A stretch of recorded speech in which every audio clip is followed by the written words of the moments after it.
Bismillah walhamdulillah wa kafa billahi nasira. Assalamualaikum warahmatullahi wabarakatuh.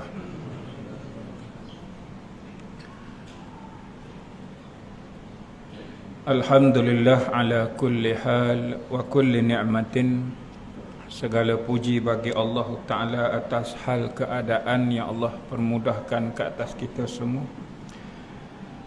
Wa kulli ni'matin, dan setiap daripada nikmat kurniaan yang telah kita guna pakai selama ini. Allahumma syrah sudurana bil iman. Ya Allah, lapangkanlah dada kami semua dengan keimanan. Warzuqna fahma, rezekikan kepada kami semua kefahaman.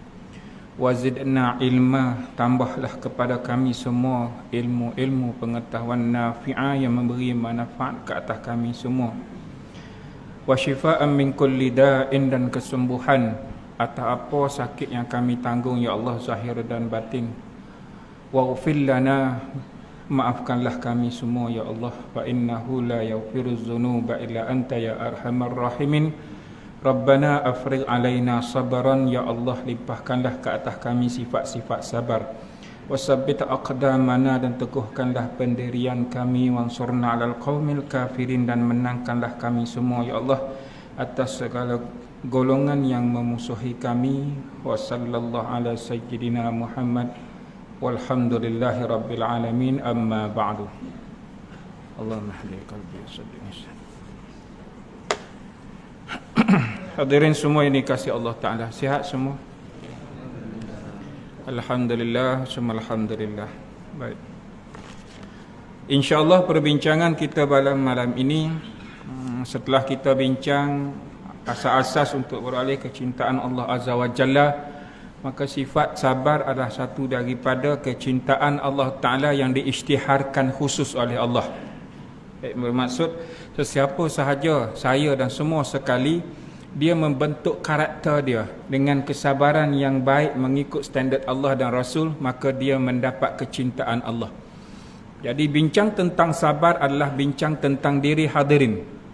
Bincang tentang sabar adalah bincang tentang karakter hadirin sendiri, kepribadian sendiri, akhlak yang baik, tingkah laku yang baik. Apa yang disebut kepribadian atau disebut tadi karakter, ia ada dalam kesabaran. Karena itu bincang malam ini adalah ujian kepada mukmin adalah suatu kemestian. Kalau disebut suatu kemestian adalah ujian kepada mukmin itu suatu yang wajib. Baik, sepintas lalu jom kita renung seketika. Kita ni dah beriman kepada Allah. Setuju tak ni? Kau berasa macam mana? Kita ni dah berisytiharkan diri la ilaha illallah Muhammad Rasulullah. Setuju? Kita dah taat kepada perintah Allah. Setuju? Cuba tanya sekejap sepintas lalu, dah kita ni taat kepada perintah Allah, dah buat apa yang Allah suruh, kenapa nak kena uji lagi? Gitu. Kalau betul nak kena uji, ujilah pada mereka yang tak beriman lagi. Betul tak? Sehingga mereka beriman. Kau berasa macam mana? Lontaran supaya hadirin mikir kejap. Bila Allah bagi tahu bahawa ujian kepada mukmin ada suatu kemestian yang mana perlu dilalui oleh orang yang beriman. Sekarang kita nak renung macam mana? Dalam ketaatan kita terhadap Allah Ta'ala, apa yang sepatutnya kita faham? Baik. Pertama, kenapa ujian itu suatu kemestian ke atas orang mukmin? Allah berfirman, a'udzubillahi minasyaitonir rajim, ma kana Allahu liyazaral mu'minina 'ala ma antum 'alaihi hatta yamizal khabitha minat tayyib. Allah tidak sesekali akan membiarkan orang-orang yang beriman sebagaimana keadaan kamu sekarang, sehingga dia memisahkan yang buruk daripada yang baik. Apa keadaan kita sekarang? Bercampur aduk antara mukmin dan munafik. Kenapa Allah menguji ke atas kita semua? suatu kemestian, kerana Allah nak membersihkan kita semua orang yang beriman, terpisah antara perangai orang yang beriman dengan orang yang munafik. Orang yang beriman dengan orang yang munafik. Allah nak asingkan terus. Siapa hadirin sekalian termasuk saya? Di mana? Di dalam hati dia. Semua maklum cerita tentang alamatul munafik. Semua cerita tentang munafik hadirin maklum. Tapi ada tak sifat munafik itu ada dalam diri kita? Sifat munafik itu ada tak dalam diri kita secara individu? Yang kita berkata beriman kepada Allah Ta'ala, ada tak kita mungkir janji kepada Allah? Kalau itu yang kita boleh maknakan bahawa adanya sifat-sifat itu, adanya sifat munafik dalam diri. Bukan soal kita tidak berjanji sesama manusia kita tak tunai, itu salah satu. Bukan hanya kadar amanah yang dikhianati, itu salah satu. Tapi berlakunya pengkhianatan itu disebabkan setiap individu itu ada kemunafikan dia. Atau individu itu sendiri ada kemungkiran dia mungkir, dia tidak amanah atas individu, sebab tu berlaku pengkhianatan. Jadi bila Allah Azza wa Jalla hendak membersihkan keimanan di dalam hati setiap mukmin itu, apa sahaja ciri-ciri munafik dan penyakit hati di atas orang-orang yang beriman itu, Allah nak bersihkan dengan sebersih-bersihnya. Mukmin kita yang beriman kepada Allah Ta'ala ini, Allah nak bersihkan daripada penyakit hati. Apa syarat untuk ke syurga Allah Ta'ala? Syarat untuk ke syurga Allah Ta'ala, dia kena cabut hasad. Dia kena cabut hasad dengki. Kalau hari ini hadirin masih ada hasad sesama manusia, jalan ke syurga itu sukar. Sebab Allah yang bagi tahu wa nazakna ma fi sudurihim min ghillin. Allah sendiri yang akan cabut hasad dalam hati manusia yang beriman itu. Jadi kita pun fahamlah bahawa kita nak berhadapan dengan penyakit yang ada dalam diri kita ini. Ada yang perlukan kepada kecintaan Allah dan mesti duduk dalam suatu kesabaran yang Allah redai. Nak membersihkan, kerana tak nak berlakunya bercampur aduk antara satu sama lain. Dalam kelompok mereka yang beriman, adanya mereka yang munafik. Dalam mereka yang beriman itu, ciri-ciri kemunafikan ada juga dalam dirinya dan masih ada penyakit hati. Maka Allah pun isytihar dalam firman yang lain. A'udzubillahi minasyaitonirrajim. Allahu waliyyul ladzina amanu yukhrijuhum minaz zulumati ilan nur. Dan Allah yang menjadi wali, yang menjadi wakil ke atas orang-orang yang beriman itu, dikeluarkan dirinya daripada kelompok yang ada dalam kegelapan itu, dikeluarkan, diletakkan dalam cahaya. Cahaya hidayah, cahaya kebenaran, cahaya kebaikan. Allah yang bersaksi. Wallazina amanu yukhrijum, yang dikeluarkan mereka dari kegelapan kepada cahaya. Tapi siapa yang duduk lagi kekal lagi dalam kegelapan itu, maka dia akan bertuhan kepada Taghut. Lihat ni. Kata dia semua yang dikasihi Allah Ta'ala, perkara ini adalah menjadi suatu kemestian ke atas diri semua, termasuk saya, selagi adanya benda yang besar iaitu menghalang hadirin ke syurga Allah Ta'ala, iaitu hasad dan penyakit-penyakit hati yang lain, dan adanya kemunafikan yang tercetus daripada diri kerana kita ada keingkaran, ada kemungkiran kita kepada Allah Ta'ala, maka selagi tak bersih itu, Allah akan uji. Selagi tak bersih itu, Allah uji dengan pelbagai ujian. Bila saat Allah membersihkan semua itu, Allah tetap lagi menguji untuk mengekalkan keimanan dan bertambah iman dia. Bila berhenti ujian ini,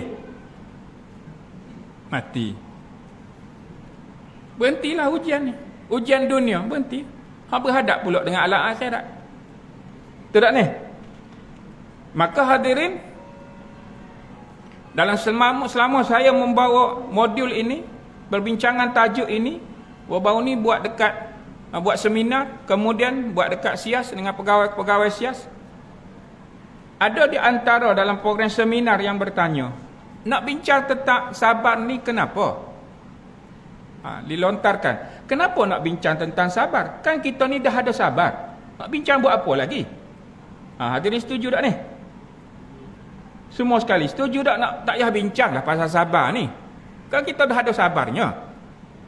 Setuju tak ni? Setuju yang malam ni tutup buku kita baca tajuk lain. Sungguh tak ada masalah saya. Dia lantar, bukan lantar dia nak protes, cuma dia mula-mula dia kata tak. Dia duk perhati dalam Facebook saya duk buat tajuk sabar itu cinta, mukjizat sabar dalam Al-Quran. Saya dah bawa tajuk sabar itu profesional. Macam-macam lah kenaan dengan sabar ini. Kenapa Ustaz duk bawa sangat dah ajak orang untuk sabar? Kita kan dah ada sabar. Itulah lebih kurang. Bila dah masuk, dah sertai, bila kita terangkan dan jelaskan, baru faham. Yang kita ada sabar selama ini, kita tak diuji lagi dengan sabar yang sepatut, yang dalam kehendak Allah. Yang ada hadirin sekarang, dan telah diberitahu sebelum ini, kita hanya bincang kulit luar je baru. Kulit bawang tu, hak tu ya baru dibincangnya. Kalau kulit kerang tu, kulit tu je. Sabar di situ lagi. Habis, kesabaran sebenar ada di mana? Kesabaran sebenar ada pada redha. Tapi berapa ramai orang yang sebut redha je lah. Alah nak apa lagi? Redha je. Tapi mengungut, sebut redha. Tapi dalam keadaan yang tak puas hati. Tapi kan, redha dah, tapi kan. Tapi apa lagi? Kadang redha lah. Tak payah duk tapi-tapi lah. Lambat. Tahu tapi? Kalau orang Kelantan panggil tapi ni, berah yang ada antah tu duk tapi dalam dulang, tak nak keluarkan antah. Lambat. Tak payah duk tapi-tapi, tumbuk terus. Berapa mahal ni tak? Allahumma salli ala sayyidina Muhammad. Maka hadirin semua dikasihi Allah Ta'ala, maka di kalangan manusia itu terdapat orang-orang yang menonjolkan ciri-ciri mukmin dia. Alhamdulillah. Mereka bertutur dengan gaya mukmin, ada. Tapi apabila diuji dengan sedikit kepayahan dan ujian daripada Allah Ta'ala, maka mereka menjadi lemah. Maka keadaan inilah yang kita bimbang. Takut ciri kemunafikan itu ada dalam diri kita. Bila Allah Ta'ala berfirman, a'udzubillahi minasyaitonirrajim, wa minan nasi man yaqulu amanna billah fa iza uziya fillahi ja'ala fitnatan nas ka'azabillahi wa la in ja'a nasrum min rabbika la yaqulunna inna kunna ma'akum. Dan ada sebahagian daripada manusia yang berkata, kami beriman kepada Allah. Semua kalau ditanya sekarang ni, beriman tak kepada Allah? Ya, kami beriman kepada Allah. Tapi apabila dia diganggu, disakiti pada jalan Allah, dia menganggap gangguan manusia itu sebagai azab siksaan Allah. Susahlah nak hidup dengan masyarakat macam ni. Susahlah dengan jiran gini. Tadi kata beriman. Ini contoh lain hadirin. Ni bayangkan hadirin semua ni musim-musim hujan ni. Pakai dah cantik-cantik apa semua sekali. Start enjin motor nak keluar hujan. Tiba dia kata, hujan pula dah. La ilaha illallah. La ilaha illallah. Hujan. Elok-elok dah pakai macam ni, hujan pula dah. Satu. Hak kedua, asal aku basuh kereta hujan. Asal aku basuh kereta hujan. Tiga, nak jemur je baju, hujan lah. Asal aku nak jemur baju, hujan. Baik, sekarang nak tanya, hak duk merungut, duk marah tu kepada siapa? Tanya soalan itu sahaja. Hak duk merungut, duk marah kepada hujan tu marah kepada siapa? Marah ke hujan ke atau marah kepada yang menurunkan hujan? Kalau dah gagah sangat, hentikanlah hujan tu. Kalau dah gagah sangat, hentikan. Alihkan awal hujan tu letak tempat lain. Dengan hujan itu berseronok dan syukurnya orang tanam padi. Hadirin kan rasa tak berkehendak, tapi orang hak tanam padi. Lepas tu orang hak tanam getah, hak nak menoreh ni, turun-turun hujan. Aduh, aku nak menoreh pagi ni, hujan pula. Sebelah dia orang tanam padi. Sujud syukur hak tanam padi tu. Hadirin, marah siapa? Tadi kata beriman tak? Beriman. Kalau inilah yang disebut beriman, andai di situ ada munafik, jangan duk cari orang lain yang ingkar janji lah. Kita dah ada ciri munafik itu. Sebab apa? Beriman tapi merungut dengan banyak perkara apa yang Allah bagi. Syukurnya sikit. Sebab tu Allah kata qalilan ma tashkurun. Sikit sahaja orang yang bersyukur. Semua ini adalah ujian kesabaran ke atas kita semua. Allahumma salli ala sayyidina Muhammad. Apa yang Allah bagi tahu? Awalaisallahu bi'a'lama bima fi suduril alamin. Kami sentiasa bersama kamu. Dan apa yang Allah bagi tahu? Bukankah Allah lebih mengetahui apa yang terpendam dalam hati setiap makhluk? Hak terpendam jauh di sudut hati, Allah Maha tahu. Allah isytihar. Tadilah. Bicara-bicara semua tunjuk kepada ciri-ciri mukmin bagus. Semua itu bagus. Tutur kata itu mukmin. Datang sedikit azab, dia terus dia kata. Datang sedikit ujian. Kalau bunyi azab tu berat, kita tukarlah kata ujian. Dah kemestian ke atas mukmin itu diuji. Sebenarnya nak membersihkan inilah. Walaupun dia tanam getah, hujan turun, alhamdulillah, terima kasih ya Allah hujan. Dapat rehat hari ini. Mana tahu orang kan? Sebab hadirin, wallahualam sebanyak kali dah nak maklum kan. Hadirin wallahualam. Orang yang diuji tapi dia berada dalam lafaz alhamdulillah. Ujian kat atas dia teruk, tapi dia berkata alhamdulillah. Kita jumpa. Kalau hadirin jumpa, hadirin belajarlah sesuatu daripada dia, minta nasihat daripada dia. Kenapa dia sampai boleh sebut alhamdulillah walaupun masa itu dia diuji dengan sangat dahsyat. Dengan ujian dunia, dengan ujian penyakit, dengan pelbagai. Wallahualam. Lihat ni. Maka Allah bagi tahu apa?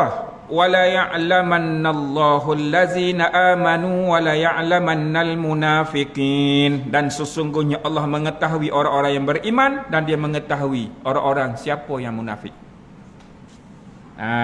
Gitu. Dalam surah Ankabut ayat 10 dan 11. Maka mereka ini bila masa mereka bertutur dengan lisan mereka, tapi pada tindakan itu mendustakan apa yang diucapkan. Ini nak membersihkan ni hadirin.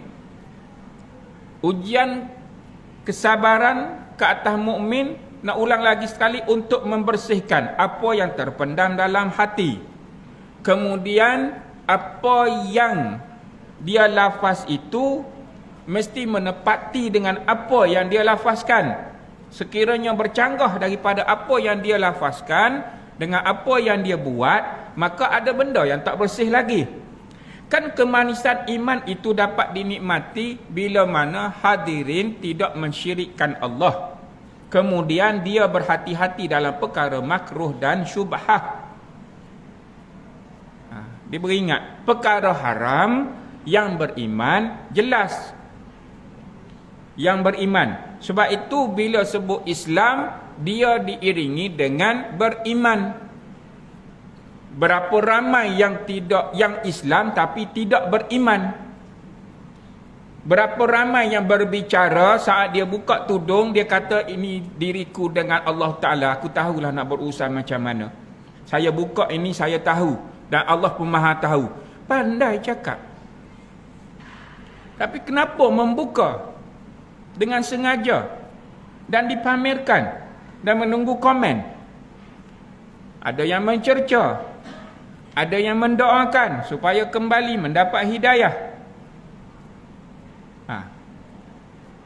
Allahumma salli ala sayyidina.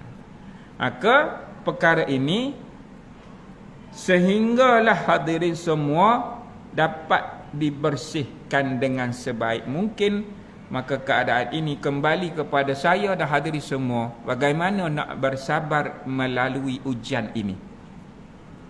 Sebab tu bicara tentang sabar adalah membentuk karakter hadirin, membentuk kepribadian hadirin. Kalau bercakap begitu, Tolong buktikan. Sebab itu agama Islam dia praktikal cukup hebat.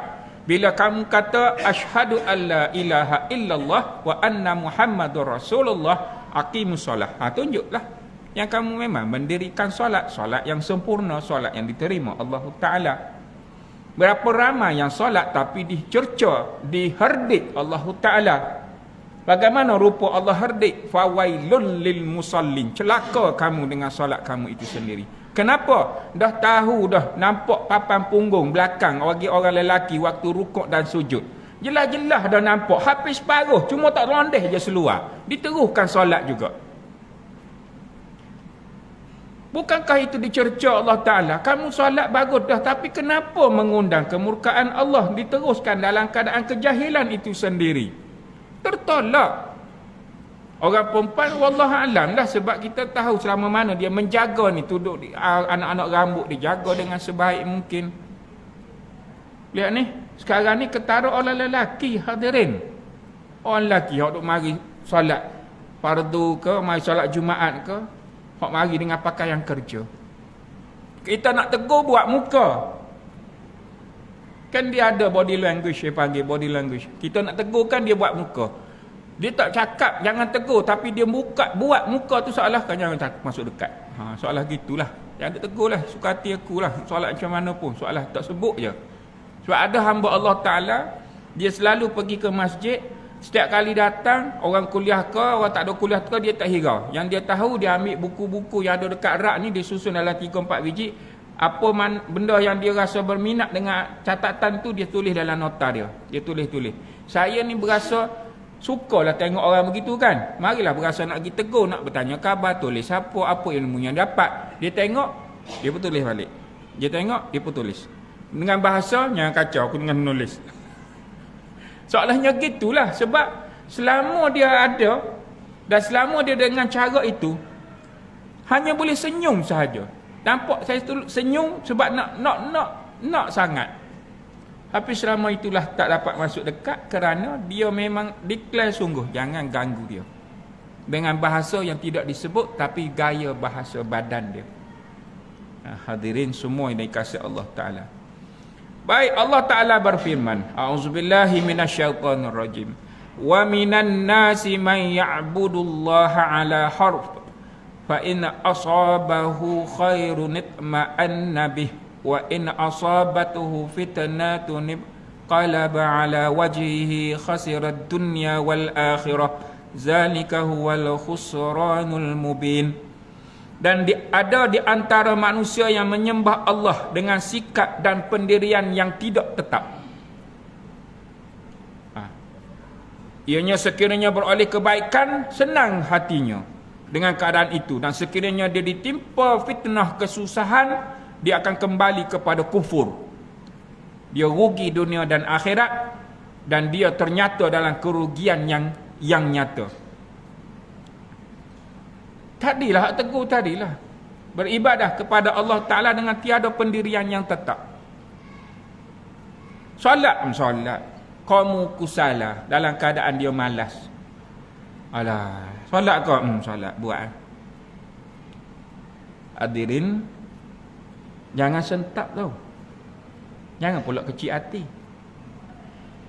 Belajar tentang alamat munafik ni, ada tak kita saat solat ni kita malas? Tanya hak tu je. Bukan tanya orang lain, tanya kita. Ada tak waktu kita masuk, kita bangun mendirikan ibadah kepada Allah Ta'ala, dalam keadaan kita mengungut, aduh tak solat kan, nanti tak laksanakan perintah, kalau tak buat kan berdosa kan, buat kan, aduh tak apalah, bangunlah, buatlah dia solat sampai kena kejut, dah lah tu sujud lama sangat, dia ambil wuduk semulalah. Kenapa dalam sujud pun tidur? Malah, ya Allah, sujud pun sampai tertidur. Allah lah, hai. Bangun, ambil wuduk semula, batal dah solat kamu tu. Kan sujud kerana baca lama sangat, tapi berdekur dah. Tak payah. Tapi kalau budak umur 10 tahun, tak apalah hadirin. Mari program Qiyamul Lail, buat majlis kat program kat masjid. Umur 10 tahun ajar untuk Qiyamul Lail. 10 tahun. Boleh dah? 11 tahun. Dia tidur dalam sujud. Menasabahlah dia. Bukannya selalu bangun pukul 3, 4 pagi ni. Tak biasa, nak biasakan. Dalam sujud tidur. Tak apa. Dek, bangun. Habis kalau dah cucu pun dah ada. Menasabahkan macam tu. Anak dah berderet. Tu tak ni? Allahu Akbar. Baik, kerana itulah yang dikatakan, bila bicara dalam keadaan pendirian dan tidak tetap, saat kamu melaksanakan tuntutan perintah Allah Ta'ala, tiba mari dengan rasa yang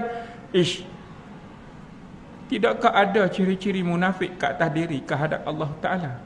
Berat hadirin kalau kita berkira dari sudut ini. Kita teliti sungguh. Kan soal kita kepada orang, soal kita dengan Allah Ta'ala ni. Soal kita dengan Allah Ta'ala. Sebab itulah dalam ibadah ini kita tawajuh sungguh kepada Allah. Sampai saat kita faham keadaan ini, saat mengangkat takbir dengan takbir ya Allah, Allah Akbar, berserah diri sungguh. Tapi ada juga, ini minta maaf hadirin, tolonglah jangan buat. Allahu Akbar kabira walhamdulillahi katsira la ilaha illallah. Takbiratul ihram dicampur dengan doa iftitah. Menasabah ke? Takkan tak boleh beza. Takkan tak boleh nak beza. Sudah bagi salam, bangun terus keluar. Kita bagi salam. Sebab saya boleh sebut, sebab sebelah saya. Elok nak bagi salam, kita bagi salam, dia bagi salam cepat, dia pun keluar. Kita nak pegang, nak tanya dia, kenapa dicampurkan? Ustaz, solat apa dengar? Dah dengar dia sebut. Allahu Akbar kabira walhamdulillahi katsira. Ya Allah. Nyak kau berhenti tu. Allahu Akbar kabira walhamdulillah. Beza antara takbiratul ihram dengan bermulanya doa iftitah. Nak asingkan, tapi tidak. Lepas tu solat dah sampai umur nak pencen dengan cara macam tu. Tak kawal muka. Tu tak ni? Berhati-hati tahu. Ingat, banyak lagi perkara. Bukan soal orang lain, sekarang soal diri kita. Perkara ini untuk membentuk karakter, untuk berubah dari sikap kita ni. Saya boleh sampaikan, saya boleh beritahu dah hadirin. Sebenarnya saya cakap jujurlah hadirin. Sebenarnya saya berasa malu daripada dulu duduk dalam platform ini. Berbanding hadirin semua yang ada. Berasa malu dengan keadaan ini. Kenapa? Hadirin lebih alim sepatutnya daripada saya. Dengan tenaga pengajar yang ada. Kenapa? Setiap malam hadirin dihidangkan dengan pelbagai jenis ilmu. Ada faraid, ada usuluddin, ada apa lagi? Fiqh. Ada bab tasawuf apa semua. Bukan saya seorang duduk kat kerusi ni. Tiap malam adanya tenaga pengajar. Hadirin dalam madrasah yang cukup hebat, saya rasa hadir lebih alim daripada saya. Saya berasa malu diri, berasa nak bundur. Kadang-kadang rasa, ya Allah, siapa yang boleh ganti, tak apa. Kalau kira-kira sebenarnya, ustaz tak mari malam ni, di antara Jumaat ada ni boleh bangun. Tak ada, saya boleh ganti. Saya duduk kat sini dah 10 tahun dah, khatam dah kitab Minhatul Musalli ni, boleh masuk. Saya dah faham cerita faraid ni, mari duduk. Sungguh tak perlu tunggu nazir dah. Cakap nazir saya ganti malam ni. Bahagian pengurusan dakwah kau, sungguh ada ni. Kenapa? Kerana kita didedahkan dengan pelbagai dah maklumat. Tapi kalau hanya sebagai seorang pendengar tanpa pengamal, tak beri manfaatnya banyaklah ke atas diri kita. Sebab itu berlaku berbagai teguran, berbagai apa-apa yang berlaku ke atas diri kita ini masih lagi tak mencapai suatu kepanisan yang sepatutnya, kerana ada benda yang tak sempurna. Ada benda yang tak sempurna lagi. Kerana itu hadirin semua yang dikasihi Allah Ta'ala, ingat bila orang itu berada dalam keadaan dia kehadrat Allah Ta'ala dengan sikap dan pendiriannya yang tidak tetap, selama itulah dia akan diuji Allah Ta'ala sehingga dia kembali istiqamah dan tetap dalam jalan Allah. Seperti yang Allah Ta'ala firmankan, a'udzubillahi minasyaitonir rajim, innal ladzina qalu rabbunallah summastaqamu. Sesiapa yang di antara kamu semua termasuk saya yang mengisytiharkan dirinya Tuhannya Allah. Allah Tuhanku, angkat tangan. Allah Tuhanku. Kemudian dia istiqamah. Mencapai kepada istiqamah tu, selagi tak sampai istiqamah tu, Allah uji sampai kamu bersih. Sampai kamu angkat takbir kepada Allah, tiada adanya perkara yang kamu syirik dan tidak adanya benda-benda yang menghampiri kepada syirik. Sehingga kamu mengangkat takbir Allah Ta'ala, kamu tidak meletakkan dirimu dalam perkara syubhah. Sehingga kamu membuang perkara-perkara makruh yang Allah tak suka secara jelas. Perkara syubhah yang Allah tak suka, yang Rasul tak suka secara jelas. Hadirin, siapa yang boleh menjaga dua perkara ini, dia benar-benar menjaga agamanya. Kita tadi jumpa dengan sahabat ni selalu keluar negara. Di antara perkara yang dia rasa amat sukarlah sikit bila berada di Bangkok. Dia kata bila ada kat Bangkok ni dia rasa agak sikit kesukaran bila nak makan. Kenapa? Dalam roti pun ada babi. Ada unsur babi dimasuk, bukan babi seekor tu. Dalam tu roti Bangkok keseluruhan tu, ya Allah, dia kata satu hari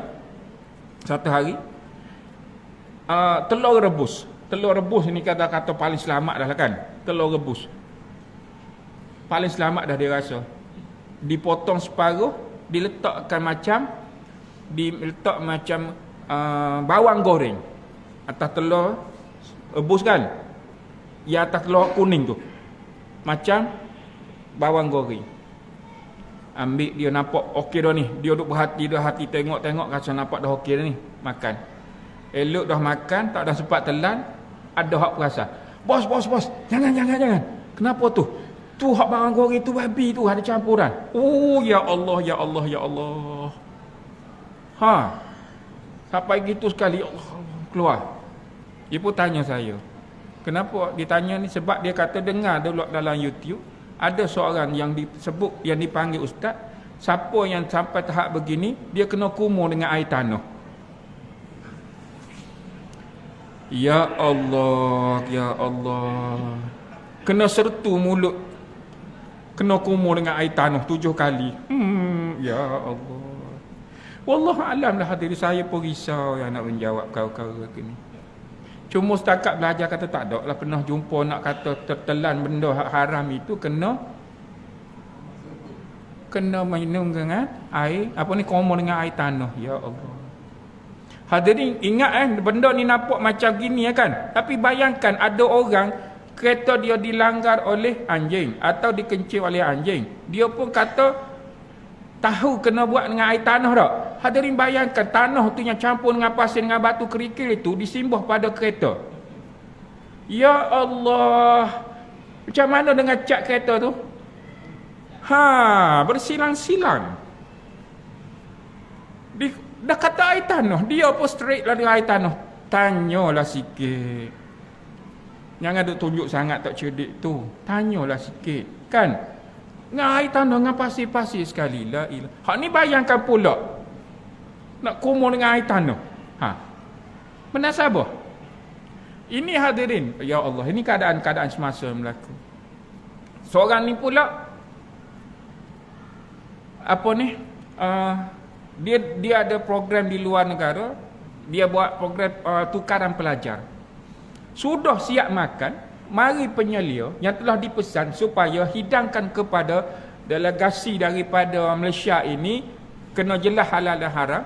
Setelah siap makan, mari cakap, oh sir, minta maaf, ma'am, minta maaf, yang kamu makan tadi pork, kami penyelia tak salah hidang, makan babi dah masuk dalam perut dah ni. Telefon, ustaz tolonglah macam mana ni? Alhamdulillah. Saya jawab, alhamdulillah. Kamu sengaja ke? Tak sengaja. Allah rezekikan pada kamu benda hak orang lain tak boleh buat. Semua orang tahu benda yang haram tak boleh makan dengan sengaja. Tiba Allah rezeki ke atas kamu. Berasa macam mana? Berasa apa? Berasa nak muntahkan balik. Tengah duk jolok, masa duk bercakap tu nak colok kata. Saya pun tanya balik, kamu ada insurans kelas premium tak? Kenapa? Masa kamu jolok tu muntah, kamu pingsan, koma daripada Korea nak hantar balik ke sini. Ada tak insurans boleh cover? Tak ada. Tak ada, saya duduk jolok lah. Kamu darat lebih besar. Lagi susah. Yang jatuh haram, selepas ni, mari berasa, sedap juga kamu makan. Tu tanggung. Tu tanggung sendiri. Hak dah buat dengan tidak disengajakan. Nak buat macam mana? Bukan dia sengaja. Allahu Akbar, hadirin. Nampak tak? Nak bersihkan perkara-perkara sebegini. Sebab itulah, bila kita faham dengan ilmu, ilmu itu ilmu syariat, dia mesti faham dari sudut usuluddin, fiqh dalam usuluddin, dia mesti faham dalam fiqh ibadat, kemudian dia mesti ada tasawuf. 3 asas ni, dia usaha untuk melengkapi, dia akan faham dalam nilai dia beragama kepada Allah Azza wa Jalla. Dan dia tidak akan dapat dengan secara mudah. Hadirin, akan diuji banyak perkara hinggalah keimanan itu sampai kepada aras yang menasabah dengan diri kita. Yang menasabah. Maka tiada adalah benda yang besar dalam seluruh kehidupan kita faham dalam urusan agama. Sebab itu sabar ini, hadirin, tak boleh sepetik jari. Ngaji hari ini tu faham, tidak. Ini inayah daripada Allah, pertolongan daripada Allah hingga Allah rezekikan. Bagaimana kesabaran yang Allah nak mengikut kehendak Allah, bukan ikut cara kita. Tidak. Boleh ya? Kedua, kenapa kita ni mesti diuji? Kerana Allah nak mentarbiah orang mukmin. Kerana Allah nak mentarbiah orang mukmin. Kerana apa? Kerana Allah nak menggilap keyakinan mereka. Sebab itu dalam karangan Abdul Malik Al-Maki, Syekh Abdul Malik Maki, pengarang kitab Qutul Qulub, dia meletakkan dalam bahasnya berkenaan sabar di bawah huruf yakin. Induk dia adalah yakin, di bawah itu sabar.